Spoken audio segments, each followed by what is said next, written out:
এজন্য এই আয়াতের তাফসীরের মধ্যে উলামা একরাম বলেছেন, মুফাসসিরিন ইকরাম বলেছেন, কোন ব্যক্তি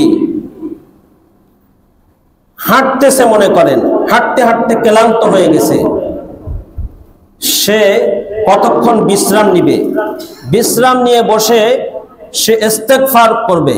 কেউ কেউ 70 বারের কথা বলেছেন, বলে আবার সে শুরু করবে। কোরআনে কারীমের বর্ণনা আল্লাহ তাআলা তাকে নতুন ভাবে শক্তি দান করবেন।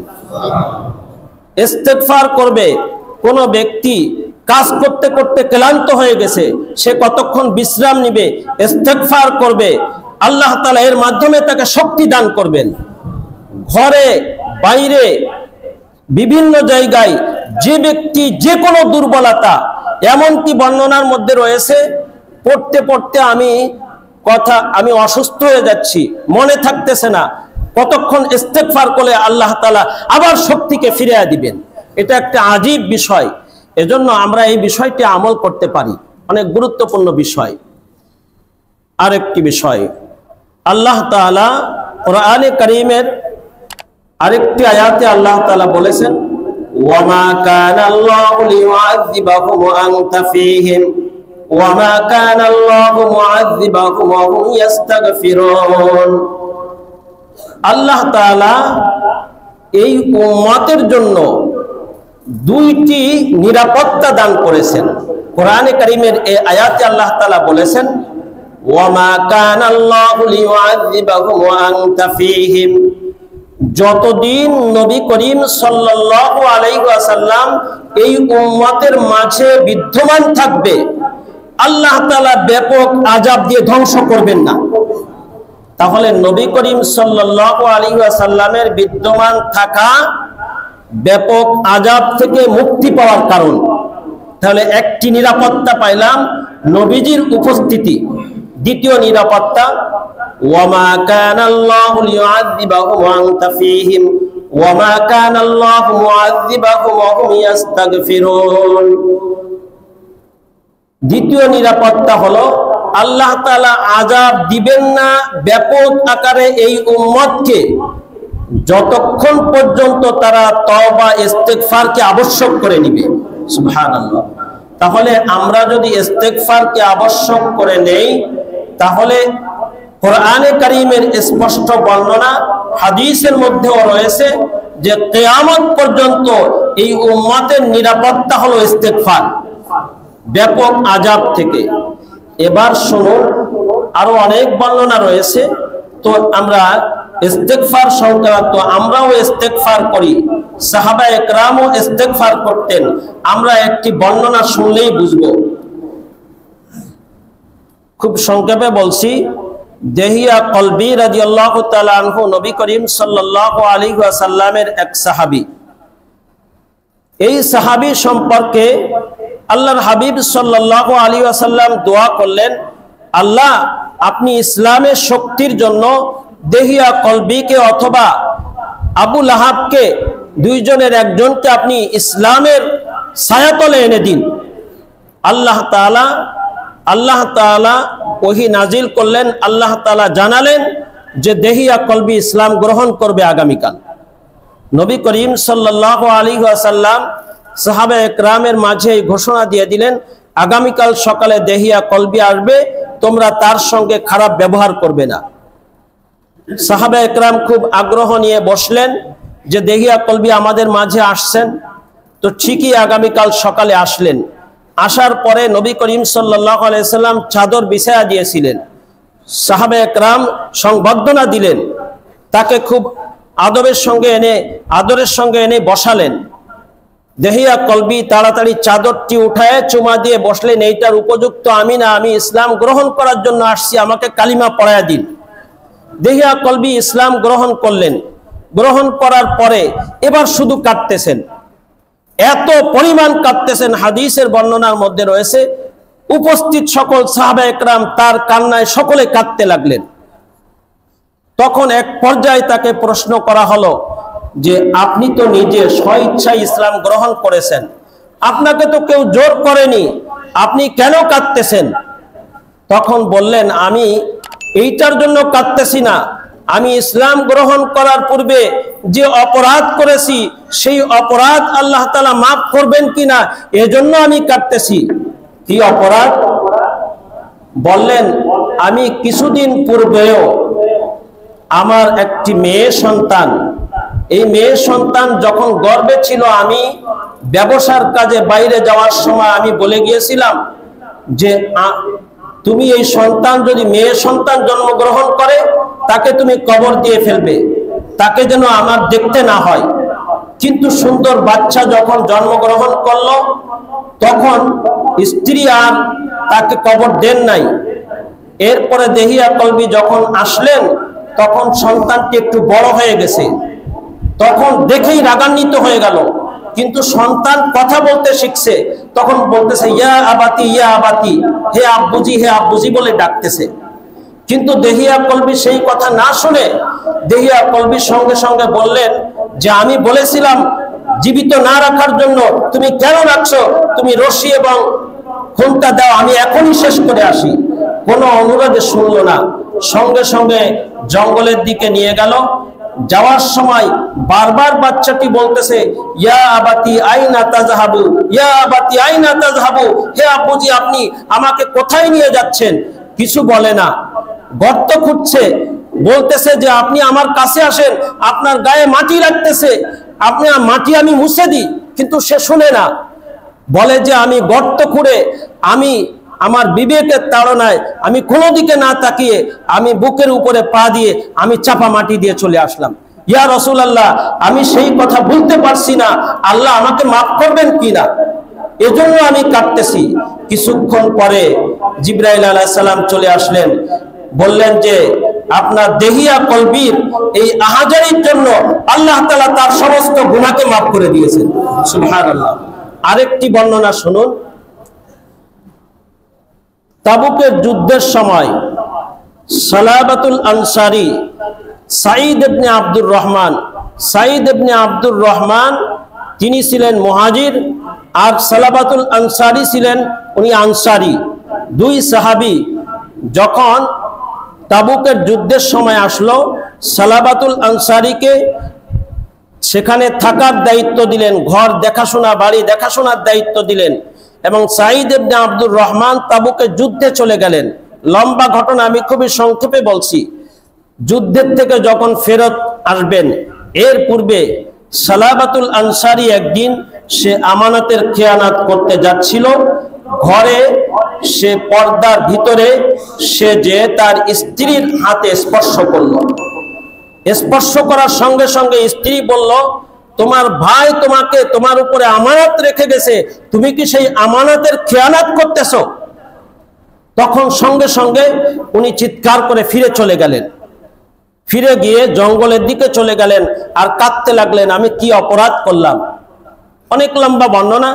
এরপরে যখন সাঈদ ইবনে আব্দুর রহমান যখন বাড়িতে চলে আসলেন, সকল সাহাবীকে দেখেন কিন্তু সালাবাতুল আনসারীকে দেখেন না। এরপরে ঘটনা যখন শুনলেন তাকে খুঁজতে বের হলেন। বের হওয়ার পরে তাকে পাইলেন মদিনার উপকণ্ঠে। যখন পাওয়ার পরে দেখলেন, দেখার পরে এই ঘটনা যখন বর্ণনা দিলেন তখন বললেন যে সালাবাতুল আনসারী, আমি যেতে পারি, শর্ত হলো তুমি আমাকে আসামির মতো আমার গলায় আমার হাত বেঁধে এই অবস্থাতে তুমি টানতে টানতে আমাকে নিবে। ঠিকই তার কথা মতো টানতে টানতে নিলেন। তার মেয়ে ছিল খানসামা, তিনিও সঙ্গে ছিলেন, তিনিও টানতে লাগলেন।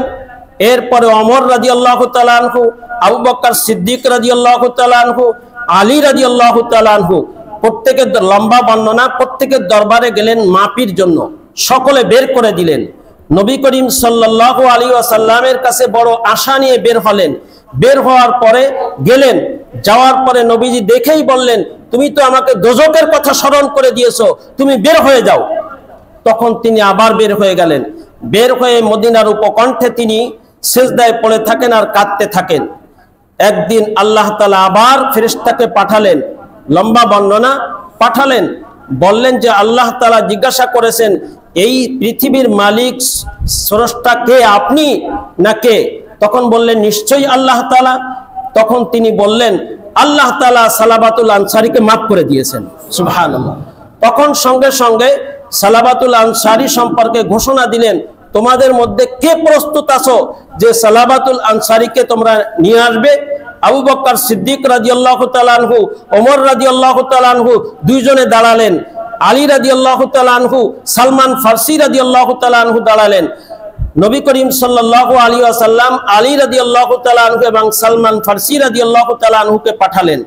লম্বা বর্ণনা খুঁজে অবশেষে পাইলেন, কিন্তু যখন আনলেন সেই সময় ফজরের ওয়াক্ত হয়ে গেছে।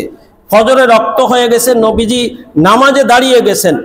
শেষ কাতারে পিছনে একেবারে সালাবাতুল আনসারী নামাজে দাঁড়ালেন।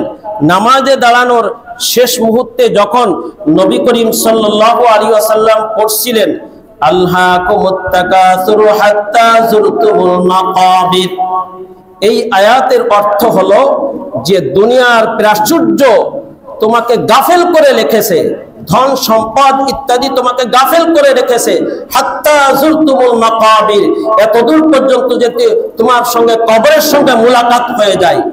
তো এই আয়াতটি যখন নবীজি পড়লেন তখন সালাবাতুল আনসারী একটি চিৎকার দিয়ে বেহুশ হয়ে পড়ে গেলেন। বেহুশ হয়ে পড়ে যাওয়ার পরে নবী করিম সাল্লাল্লাহু আলাইহি ওয়াসাল্লাম নামাজ শেষ করলেন।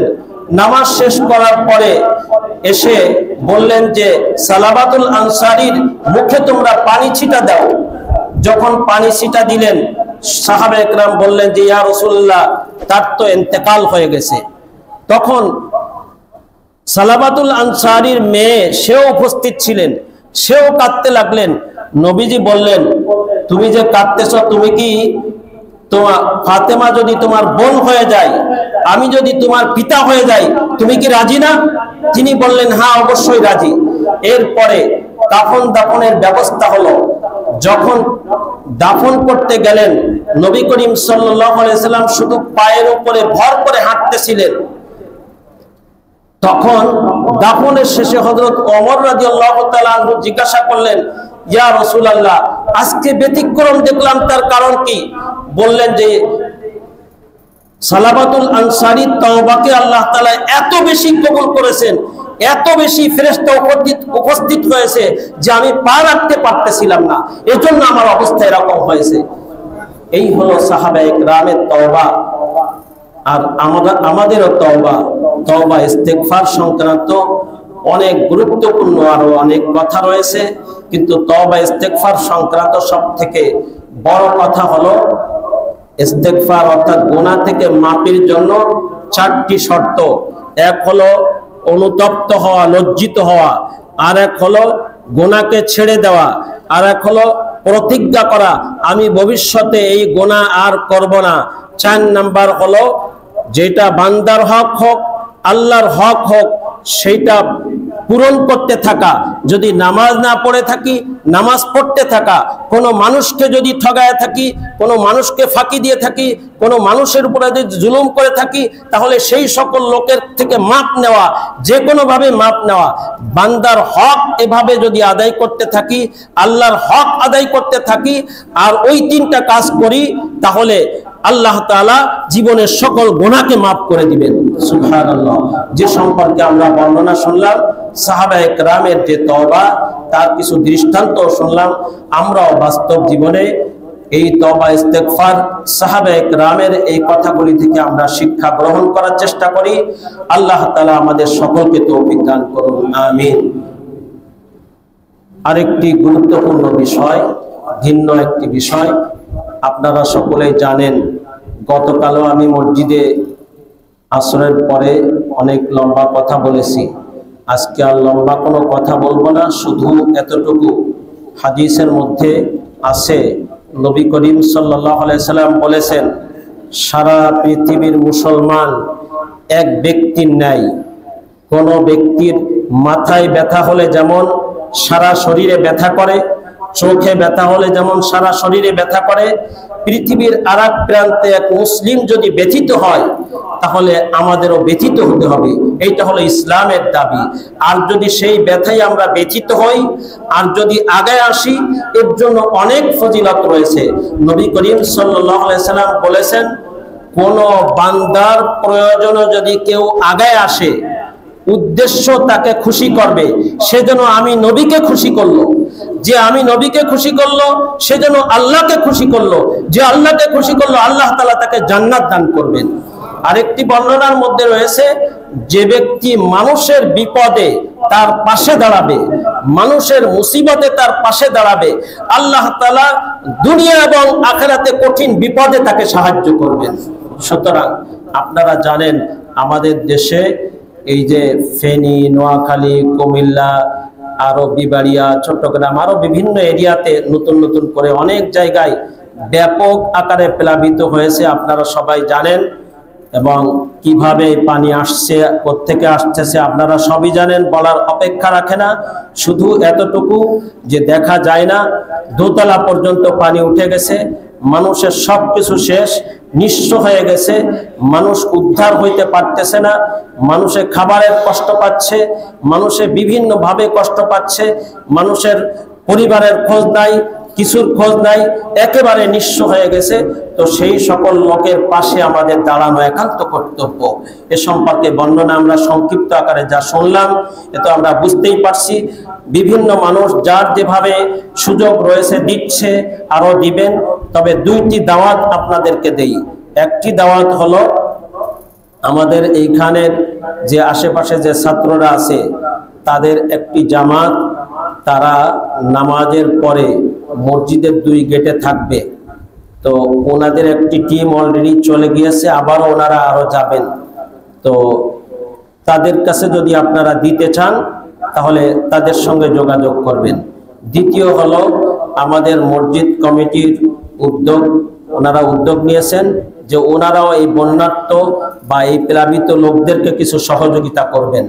যদি এই সহযোগিতার জন্য আপনারা হাত বাড়াতে চান, মসজিদের এখানে আপনারা যদি দিতে চান, তাহলে আমাদের মসজিদের যারা আছে, মসজিদ সাহেব আছে, মসজিদের আমাদের মঞ্জু ভাই আছে, তার মসজিদ কমিটির নুন নবী ভাই আছে, মঞ্জু ভাই আছে, ওনাদের সঙ্গে আপনারা যোগাযোগ করবেন খুব দ্রুত, 2-1 দিনের মধ্যেই, যাতে আজকে কালকের মধ্যেই আমরা ব্যবস্থা করতে পারি। তো যে 2টি ব্যবস্থাপনা বললাম, আল্লাহ তাআলা আমাদের সকলকে বুঝার, মানার, আমল করার তৌফিক দান করুন। এবং পাশাপাশি সর্বোপরি আমরা যার যতটুক সামর্থ্য রয়েছে তারা তো করব, পাশাপাশি আমরা আল্লাহ তাআলার কাছে দোয়া করব যেন আল্লাহ তাআলা এই বিপদ থেকে আল্লাহ তাআলা মুক্তি দান করেন। আমিন।